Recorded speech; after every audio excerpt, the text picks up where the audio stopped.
Bismillahirrahmanirrahim. Allahumma ya Allah ihdinas siratal mustaqim siratal ladzina an'amta 'alaihim ghairil maghdubi 'alaihim waladdallin amin. Allahumma shalli wa sallim ala habibika Mustafa Muhammad wa ala alihi wa sahbihi wa barik wa sallim asliyan amma ba'du. Yang sangat saya hormati Mustasyar PBNU sekaligus Wakil Presiden Profesor Dr. Ma'ruf Amin.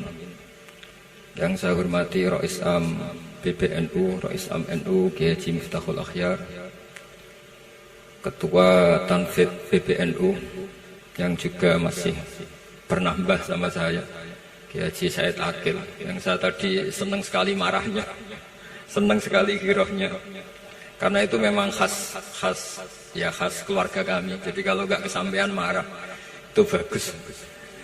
Jadi di antara sifatnya para nabi itu wayakhdufulillah, kalau agama nggak dapat apa tadi jatah ya, nggak tahu saya maknanya itu. Jadi wayakhdufulillah wayardoliridho. Semua yang saya hormati, ini ada Ibu Menteri, Ibu Ida Fauzia, ada Gubernur Jatim Ibu Khofifah. Yang sangat saya hormati keluarga besar Mbak Wahab Hasbullah. Di sini secara berurutan ada Nyai Mutmainnah, ada Nyai Mahfuzah, ada Nyai Hizbiyah, ada Nyai Mujidah. Yang sangat saya hormati Kiai Haji Hasib, Kiai Haji Rokib, semua yang saya hormati para santri, para alumni. Alhamdulillah tadi acaranya banyak sekali, jadi saya nanti ngaji insya Allah 15 menit. Karena menurut saya solusi bangsa ini itu mudah sekali kalau mau niru Mbah Wahab. Saya kemarin didilii Gus Hasib, saya tidak bilang bertamu, karena kalau tamu itu seakan-akan saya yang jadi tujuan, tapi niliilah karena beliau orang sepuh. Kemudian beberapa hari dikasih paketan buku beliau tentang Mbah Wahab, buku dari beliau tentang Mbah Wahab. Tapi sebetulnya saya tahu banyak tentang Mbah Wahab tanpa buku itu, karena Mbah Maimun, guru saya, juga bapak saya, Kiai Haji Nur Salim sering cerita.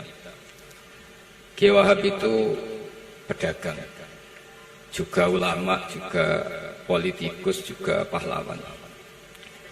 Kita sebetulnya melihat itu sederhana, hanya sederhana dalam pikiran ulama.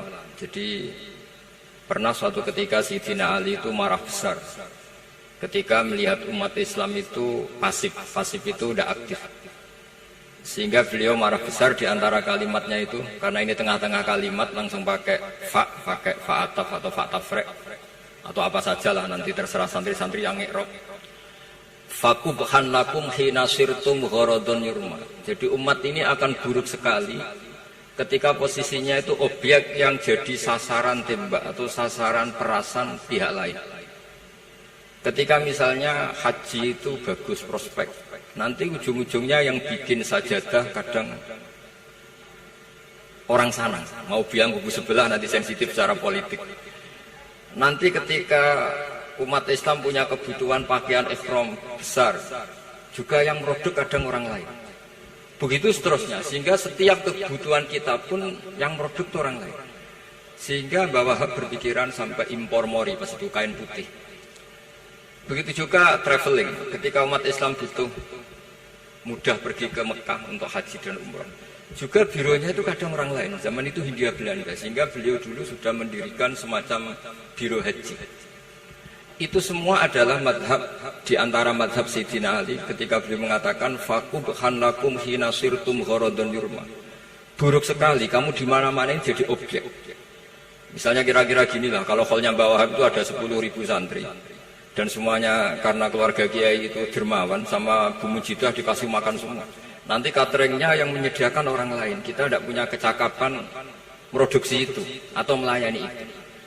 Sehingga perdagangan Mbah Wahab dalam tradisi keulamaan itu dimaknani sebagai supaya kita ini jadi aktor, baik di perdagangan, di politik, maupun dalam solusi urusan-urusan publik.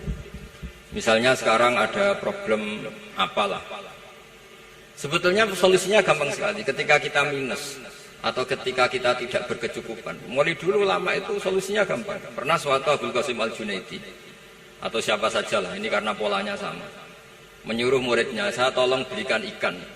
Terus sekarang mungkin dikasih uang 50.000, terus dikasih tahu sama muridnya, Pak Yai uangnya tidak cukup karena harga ikannya 70.000. Terus kata gurunya, beri lebih murah lagi. Uang 50 aja tidak cukup kok, cari yang lebih murah.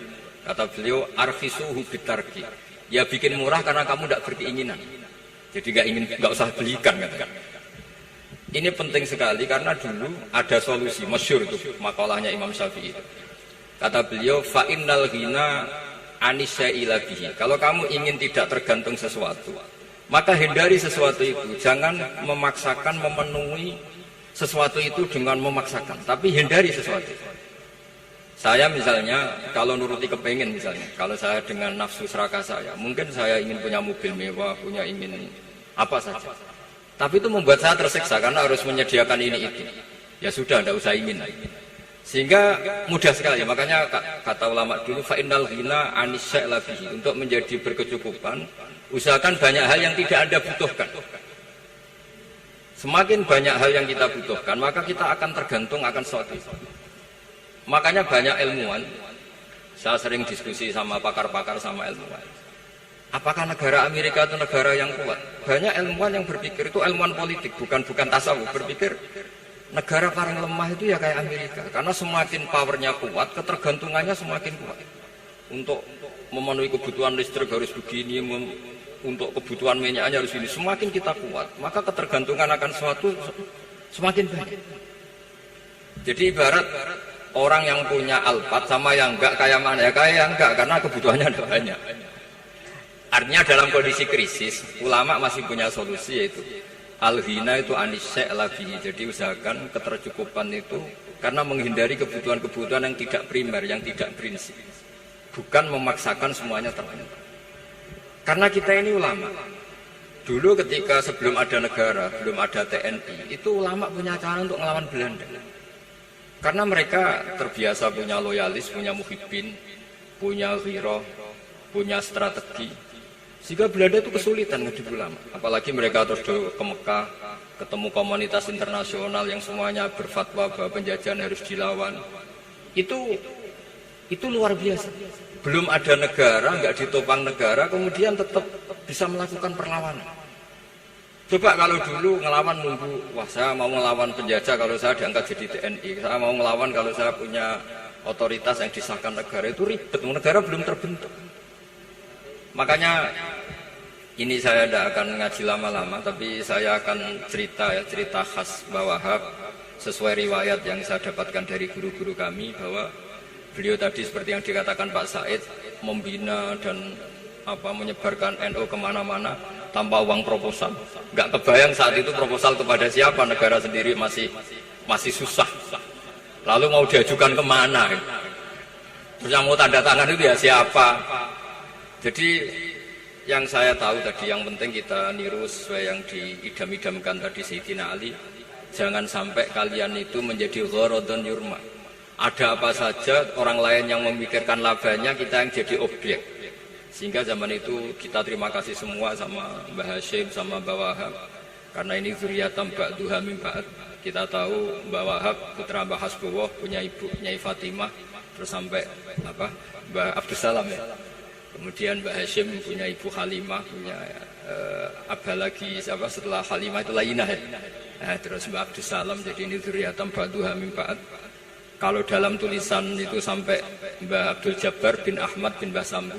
Memang Mbah Sambu punya beberapa saudara, diantaranya ada yang namanya Mbah Yusuf itu yang melahirkan keluarganya Mbah Ahmad Siddiq Jember, Mbah Siddiq Jember. Ada yang Abdul Halim yang melahirkan keluarga Lasem. Termasuk saya itu lewat jalur Mbah Abdul Halim. Jadi zuriyatam ba'duha min ba'd. Dulu semua orang zaman Rasulullah SAW itu dilatih jadi aktor, jadi subjek. Sehingga orang yang miskin pun ketika perang Tabuk, perang Dzatil Usrah, itu semua menyumbang. Ada yang menyumbang emas yang nggak terkira, yaitu Sayyidina Utsman. Ada yang cerita, ya Rasulullah saya tadi malam buruh dan punya beras hanya 2 kilo, yang 1 kilo saya sumbangkan jenengan, yang 1 kilo saya pakai untuk keluarga kami. Sekarang logikanya sederhana, kalau orang miskin 3.000, pas itu anggap saja pasukannya misalnya 3.000. 3.000 nyumbang beras 1 kilo, itu artinya terdapat 3.000 kilo beras. Artinya apa? Orang Islam yang miskin membiayai dirinya sendiri untuk makan. Dan mereka adalah aktor heroik. Tapi kalau misalnya ini orang-orang miskin ini tidak mau urun rembuk, kemudian menjadi beban negara, maka yang harusnya dipakai senjata, dipakai beli sembako. Dulu zaman Nabi meskipun orang itu miskin, itu semuanya bersifat heroik. Sehingga perang Dzati Usra itu perang paling dikenang Al-Quran. Nah, efek dari ingin memberi adalah tidak tamak. Makanya kalau dalam kitab tasawuf, itu orang pikir itu gak dikritik. Yang dikritik orang tomak. Karena orang menvonis orang lain kikir itu pasti karena berkeinginan mendapat. Kalau tidak berkeinginan mendapat, maka orang lain tidak akan kamu vonis sebagai kikir. Andai kan kita semua ingin memberi sumbangan kepada Indonesia, maka kita tidak akan menvonis pemerintahan kita tidak becus ngurmat kita. Meskipun pemerintah tentu berkewajiban ngurmat orang-orang miskin itu tentu. Tapi andai kan semua orang miskin berpikir ingin menyumbang pemerintah, maka tidak akan menyalahkan pemerintah ketika faktanya nanti suatu saat atau kapan saja, semoga ini tidak terjadi, itu tidak mampu menyumbang. Karena masyarakat kepikirannya memberi, bukan mendapat. Ini solusi-solusi yang diajarkan Rasulullah SAW yang disebut al-yadul ulya khairun minal yadis sufla. Jadi bahwa posisi memberi jauh lebih baik ketimbang posisi menerima. Sehingga ketika Allah mensifati orang baik itu siapa? Allah mensifatinya sederhana. Wa mimma razaqnahum yunfikun. Orang yang kepinginannya itu yang memberi. Itu dulu zaman Nabi, pas perang Khandaq, pas perang Tabuk, pas beberapa perang, itu orang yang paling miskin pun turun. Sampai orang-orang munafik mencibir, inna Allaha ta'ala la ghaniyun an shadaqati hadi. Allah tidak butuh sedekah hanya 1 kilo. Tapi coba efeknya dari sedekah 1 kilo itu tadi, misalnya orang miskin yang perang 3.000, itu semuanya memakan uangnya sendiri setidaknya enggak jadi beban negara. Terus mentalnya itu patriotik. Dari mental patriotik itu ketemu Belanda kayak apa, mereka bisa makan apa saja. Mulai ares gedang, mulai apa saja, yang penting halal. Karena mentalnya dari awal heroik. Tapi andekan mereka mentalnya tomak, mungkin sudah mati. Karena, wah nunggu negara ngasih makan, proposal dulu, sedang mati. Tapi orang dulu enggak, karena heroik, inginnya memberi sehingga bisa mendapatkan solusinya sendiri. Ini solusi yang saya tawarkan, sebetulnya ini Mudawwan. Artinya Mudawwan itu ada di beberapa kitab, lihat di beberapa tafsir istilah perang Dzati Usra, perang Tabuk atau perang apa saja itu memang zaman itu susah sekali. Itu menjadi solusi utama adalah setiap orang ingin bermental patriotik. Nah, kalau sudah orang bermental patriotik itu gampang, ukur apa saja itu gampang. Karena tadi dari 3.000 atau 1.000 atau apa saja pasukan, sampai ada yang urun tadi beras 1 kilo. Tapi 1 kilo itu menjadi satu watak, satu karakter bahwa bangsa ini inginnya memberi sama negara. Sehingga negara ini mudah merdeka. Coba kalau semua orang miskin zaman itu bermental ingin mendapat, ribut proposal, nyalahkan ini, enggak didata miskin tersinggung, kan capek.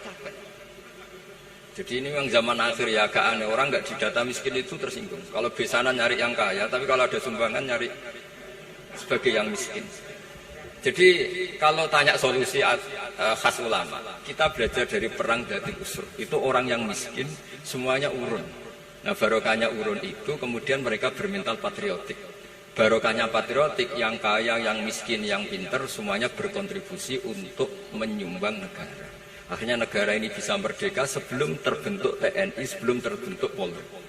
Karena tadi keinginan memberi, keinginan patriotik. Sehingga cerita buyut-buyut saya ketika Belanda atau apa Jepang, itu yang dicari di geladak saya itu ya kitab. Karena kitab ini dianggap sumber inspirasi mereka melawan Belanda. Dulu kita tahu masyarakat kita itu kalau ngerti Belanda itu dipanggil Doro, wis penjajah jadi diundang Doro. Itu kan terlalu dulu. Sehingga orang Arab itu kadang agak dengan tanda kutip mencibir kita. Kalau bahasakan negara jajahan itu mustakmarin. Negara yang perlu rame, karena cara berpikir masih terbelakang. Wong penjajah kok dipanggil Doro. Terus ketika beberapa kiai melihat Belanda baik karena di alun-alun dikasih masjid gini-gini, sudah tidak berotak, karena anggap Hindia Belanda itu baik. Baru ketika era beberapa ulama, ada Mbah Hashim, ada Mbah Hasbuh, tadi kata beliau Dwi Tunggal tadi. Terus ada fatwa resolusi jihad, sehingga mereka baru sadar bahwa Belanda itu ancaman. Kayak apa pentingnya ilmu, kayak apa pentingnya fikih. Karena di fikih jelas, jihad untuk melawan penjajah itu fardu kifayah. Tapi jika musuh kadung ada di kita, maka itu fardu ain. Tidak lagi ada prasyarat harus lelaki, harus merdeka, enggak, perempuan pun harus terlibat. Jika kita punya pahlawan kayak Nyadin, beberapa daerah Kartini, itu ada di khazanah kitab-kitab fikih kita. Jadi kita tidak pernah kehilangan khazanah untuk menjawab muskilatus zaman, untuk menjawab problem-problem zaman. Tapi yang penting kita selalu ngaji, selalu belajar. Saya adalah orang yang sebetulnya tidak pernah ingin terkenal karena saya itu suka belajar. Cuma saya bikin pengecualian, mau diundang kalau pernah sepuh. Ternyata yang pernah sepuh itu banyak. Ini agak musibah bagi saya karena harusnya kiai itu ya dihormati, tapi gara-gara kalah sepuh digawe kongkonan. Saya ini kemana-mana digawe kongkonan. Jadi gayanya nasihati, tapi aslinya diperintah. Jadi tidak ada kerennya sama sekali.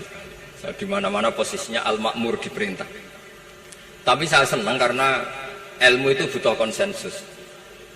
Andai kan saya tidak pernah ngaji di depan Mbah Mun, di depan bapak, di depan guru-guru, maka mungkin saya tidak pede atas bacaan yang saya baca. Karena saya tidak tahu ini benar apa enggak. Jika masyhur dalam guyonan santri, ada orang tidak baca-baca kitab, cari kamus sampai mati tidak ketemu, karena dia bacanya lam tarjiman. Oh itu cari di kamus sampai mati tidak akan ketemu. Bareng tanya gurunya, ini apa Pak Yai? Oh itu lam tarodaman. Lam tarodaman itu karena marjiknya mar'ah, orang ningali sapa mar'ah daman ing getih. Dia bacanya jadi satu lam tarjiman. Dicari di kamus ya, sampai mati tidak akan ketemu. Makanya di guyonan-guyonan pesantren itu banyak, katanya ada cerita orang mati karena satu titik. Jadi gurunya baca habbatun sauda dawaun min kulli da. Jadi dia kitabnya kelebihan apa? Titik. Jadi kelebihan titik dia bacanya itu hayatun sauda dawaun min kulli da. Nyari ular hitam, kobra. Dipatuk mati, padahal sesuai resep kitabnya, karena kitabnya dia kelebihan titik hayatun sauda, artinya maknanya ular hitam, sementara tagnya mestinya habbatun sauda. Jadi kenaifan-kenaifan begini itu harus kita dandani, karena yang bisa, kata Pak Said tadi, yang bisa itu kita cari kebenaran dari mana. Kita itu ya pokoknya ulama lah, tidak harus NU, tidak harus Muhammadiyah, pokoknya ulama yang wasatiyah. Itu nanti terus gimana yang wasatiyah itu kayak apa, tapi jelas ulama. Karena dulu zaman, kalau kita fair secara sejarah, dulu ya Mbah Wahab ya dekat Mas Mansur, dulu Mbah Hashim ngaji sama Mbah Ahmad Dahlan, sama-sama di Mbah Soleh Darat, ketika di Mekah ya sama-sama ngaji di Syekh Khotim Minangkabau. Jadi kalau era beliau itu ya memang dulu perbedaan itu nggak ada masalah, karena perbedaan itu bawaan visi. Saya belajar usul fikih di antara yang diceritakan di buku-buku Mbah Wahab. Beliau itu ahli usul fikih. Sementara Ki Bisri itu suka fikih mateng. Sehingga memang ada perbedaan antara fikih mateng dan usul fikih. Saya beri satu contoh. Ini guyonan tapi nanti di usul fikih nanti kelihatan.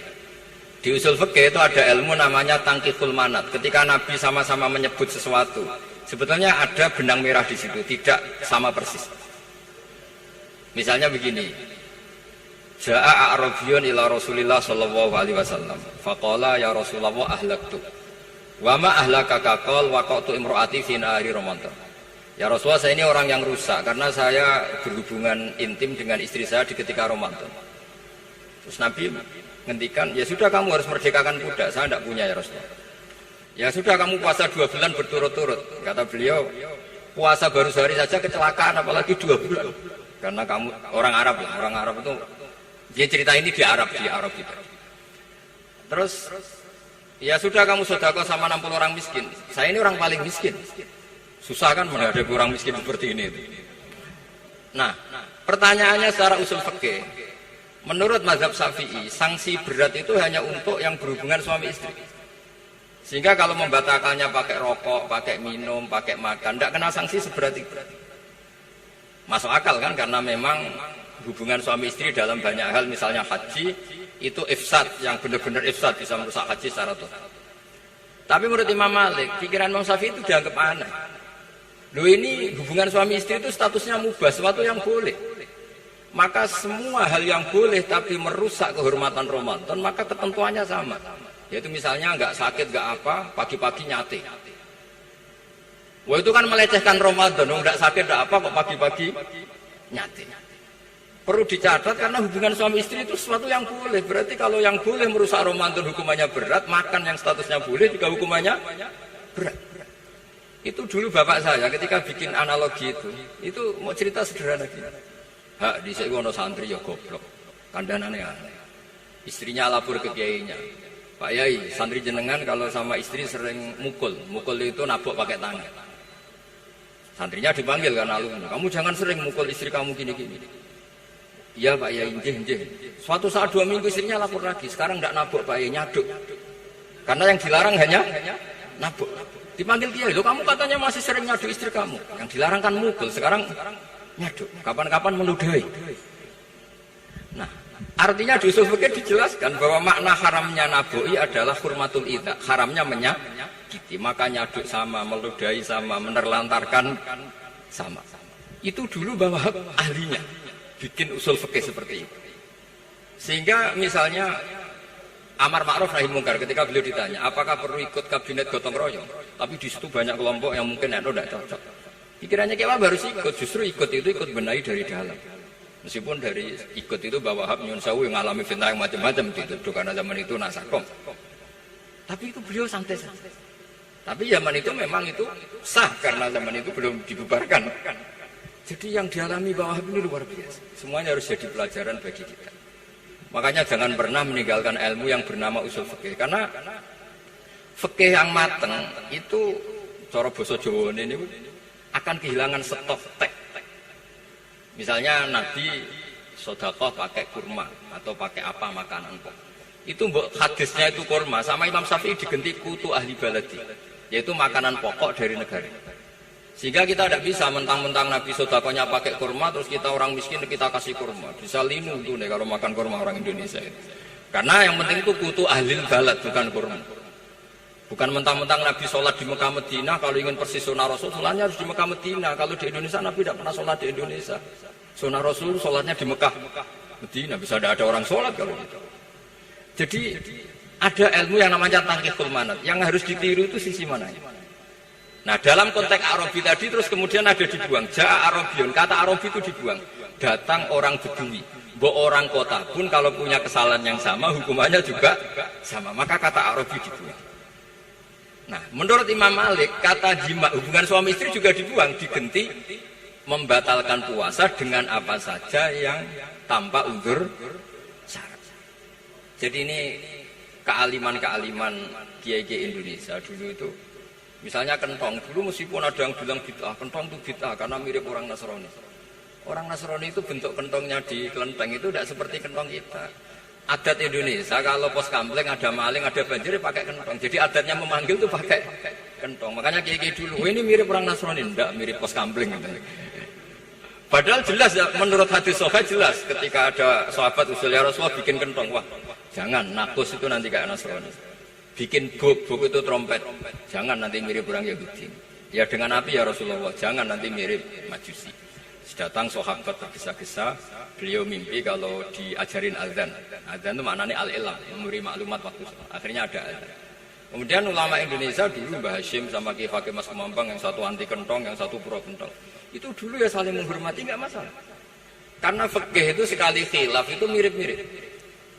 Tadi Pak saya Takil nyinggung Palestina. Saya pernah ke Palestina.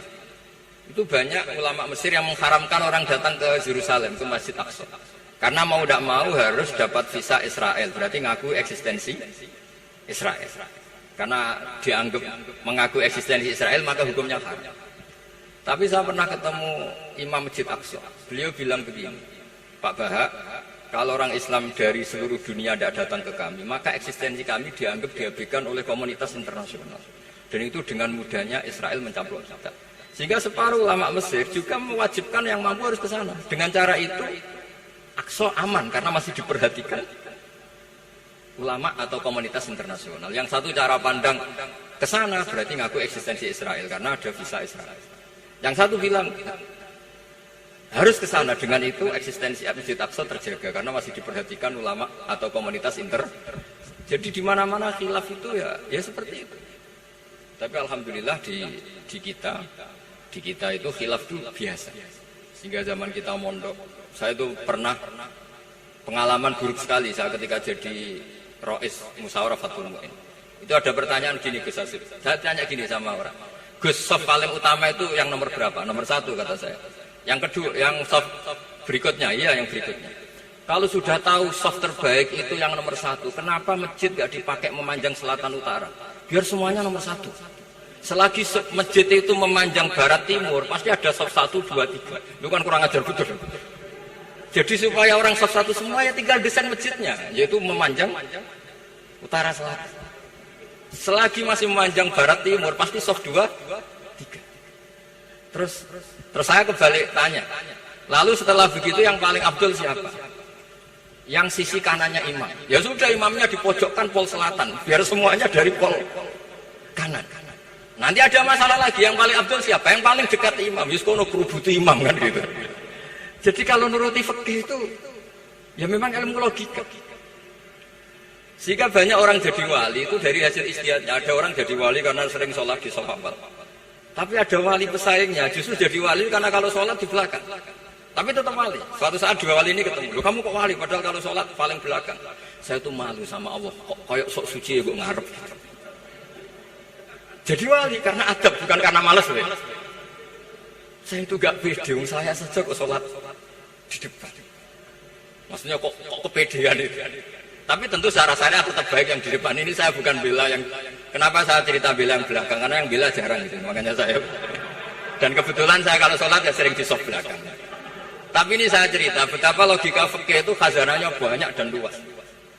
Dan kita bicara usul fikih itu biasa. Kita belajar sama beberapa ulama. Saya berkali-kali cerita di mana-mana. Muhammad bin Hasan Asyibani itu mewajibkan ulama kaya. Dan beliau kalau ngitung duit itu di kamar tamu, di ruang tamu. Sehingga santri ora kepikiran nyalami template. Kan cara wong Jawa kan meliting ngitung duit kok di ruang tamu. Tapi ternyata alasannya beliau masuk akal. Ben santri roh nak kiye ini di duit. Jadi ra perlu kepikiran nyumbang-nyumbang. Ya masuk akal. Tapi yang nyimpen duit ya masuk akal, wong duit kok pamer-pamer. Tapi yang pamer nggih monggo nak niate ben wong Jawa ndak perlu berempati, ndak perlu sakit. Jika nggak perlu didata dapat BLT, mergo duitnya tidak kok. Ya itu semuanya istihad. Assalamualaikum warahmatullahi wabarakatuh.